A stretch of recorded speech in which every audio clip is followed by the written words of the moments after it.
Cris Collinsworth of the great Sunday Night Football in America team joining me here on the Rich Eisen Show. How are you, Chris? I'm good. Don't give us any hamburger helper now on that opening night, though. We need some good stuff on there. Well, wouldn't you think Colts and Andrew Luck's return, Colts with Pagano back at it, going to Denver is something that would also be of a stake? Of course, you know. What do you think? I probably have a little insider trading knowledge maybe on this one, so I'm going to keep my mouth shut as best I can, which I don't always do so well. Oh, so you already know? You already know where you're going on opening night right now? No, I don't know, but I know you know there's a lot of lobbying, a lot of requests, a lot of. You know, everybody wants the same games kind of thing, and so it'll be interesting to see which one we end up with. Cris Collinsworth joining me here on the Rich Eisen Show. So when you look at what Denver's current quarterback situation is, a lot of us are sitting here thinking there's no way Elway's just going to stand pat with Sanchez going into the season with him at the top of the flow chart without adding somebody else. What do you say on that subject, Chris? I think they'll draft somebody. I can't imagine them not. You know, most people are picking Paxton Lynch to be that guy, sort of that mobility factor in Gary Kubiak's offense, and maybe that is end up who it is. But you know, who knows? I think there's still something to play out with Kaepernick and see how that whole thing ends up being resolved by the end of the day. But I mean, clearly, you don't get these opportunities very often. You don't get the kind of team put together that they have right now very often, and so you don't want to blow it.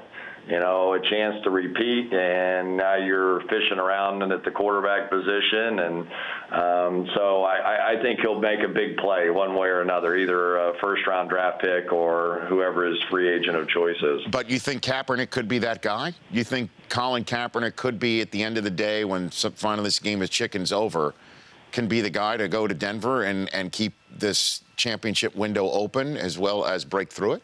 It makes some sense, doesn't it? I mean, you want a mobile quarterback playing the position in Kubiak's offense, so it certainly does make some sense there. But you know, the thing I don't understand is what's going on with Chip Kelly. I know that when he got to Philadelphia, he didn't really look for a mobile quarterback. I've got to say, there's part of me that's dying to see Chip Kelly's offense with a guy like Colin Kaepernick running it.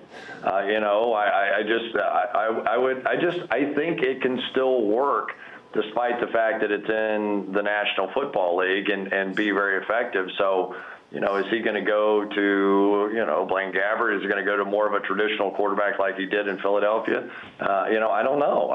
But I would really like to see somebody with that sort of mobility give it a shot in San Francisco. Cris Collinsworth joining me here on the Rich Eisen Show from Football Night in America, Sunday Night Football on NBC, now a partner of Thursday Night Football, along with CBS and the NFL Network, joining me here on the Rich Eisen Show. And as your capacity as the owner of Pro Football Focus, you did a mock draft, Cris Collinsworth. Is that the first mock draft you've ever done in your life? The first one I have ever done. I was actually going to call it up, but I'm so savvy with my own computer, I couldn't even figure out how to do that. I'll find it here in a minute, though. It's okay, though, Chris, because the bottom line is mock drafts are just, they're mock. They're not real. And you also had some fun with it as well. We've got it for you. Don't worry.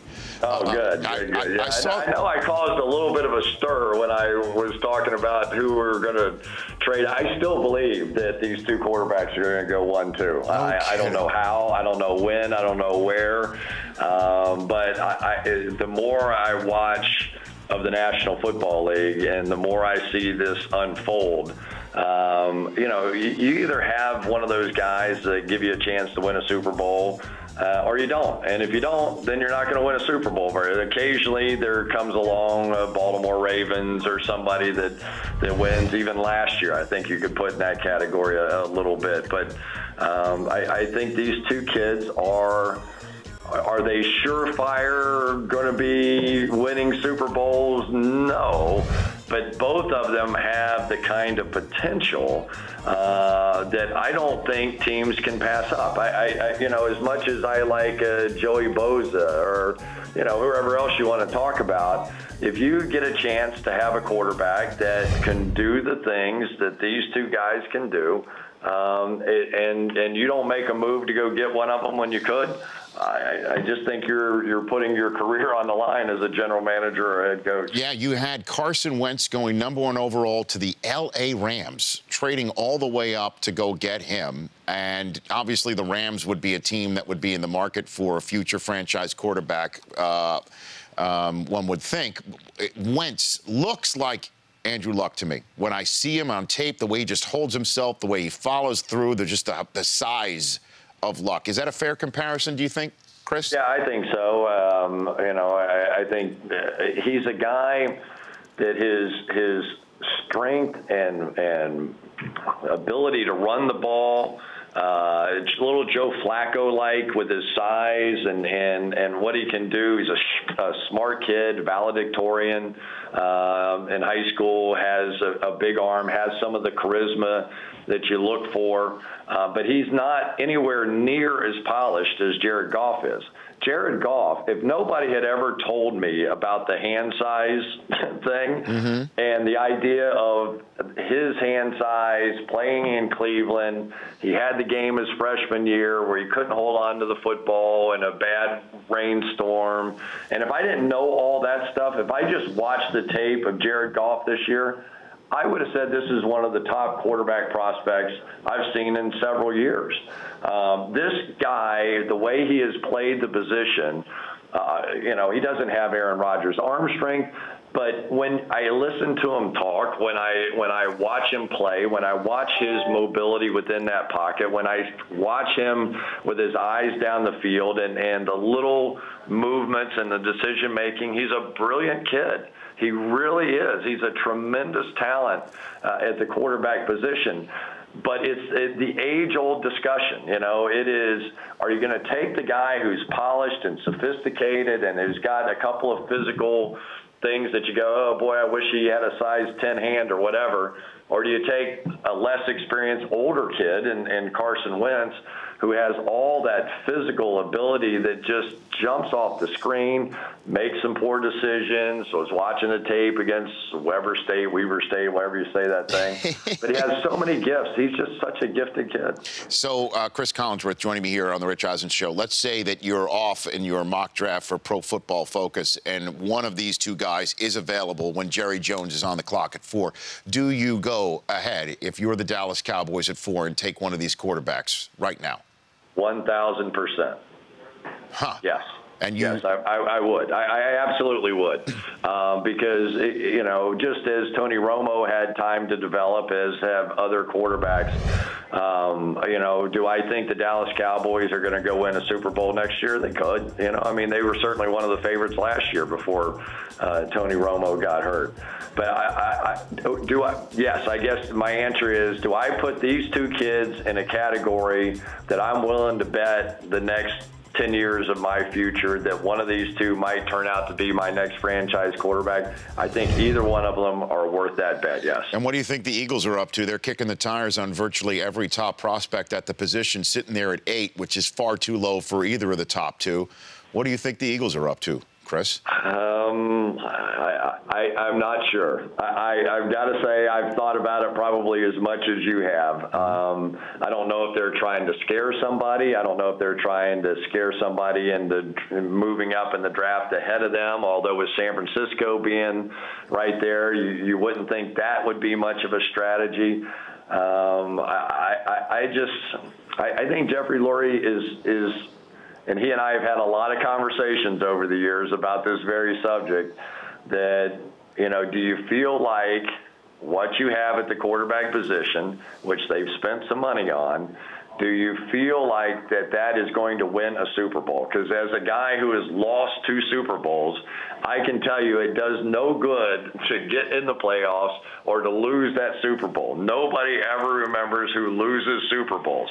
You have to win. So in your opinion, does either one of those two guys, Jared Goff or Carson Wentz, give you a chance to win not just one but multiple Super Bowls in the future? And if he does, there is no price too high because you can always find other guys playing at any other position, ultimately, you know, free agency or otherwise. But if you, in your opinion, one of those two guys is that guy, you go get them. And I think that's what they're considering right now. Couple more questions for you. Thursday Night Football, NBC. I thought you probably thought you were out of the Thursday night game after you did it for NFL Network for a few years, Chris. Probably thought it could never be as good as when we did it together, brother.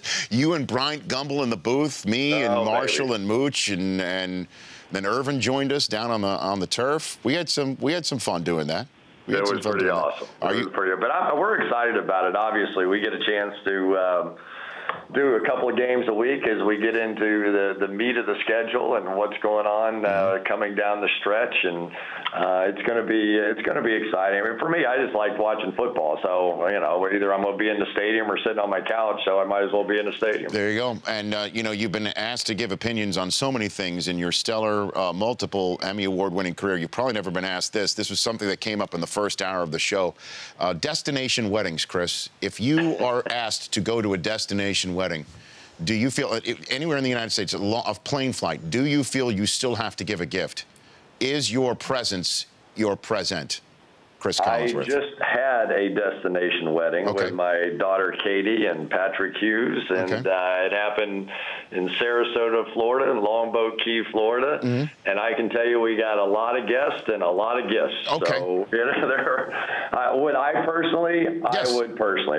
If that person meant enough to me that I was going to get on a plane and go see their wedding, they would also get a gift. Okay, because you know, you're a high class guy, Chris. I guess I'm not. I mean, but my wife forces the gift for me to give anyway. But I just think. Plus, I've got this second job with Thursday night now, so I you're like a sailor on shore leave. You're just spending money everywhere right now. I got it, Chris. You got it, man. You know me. You know me. Oh yeah. All right, Chris. So before I let you go, cough once for the Colts versus the Broncos on Thursday night.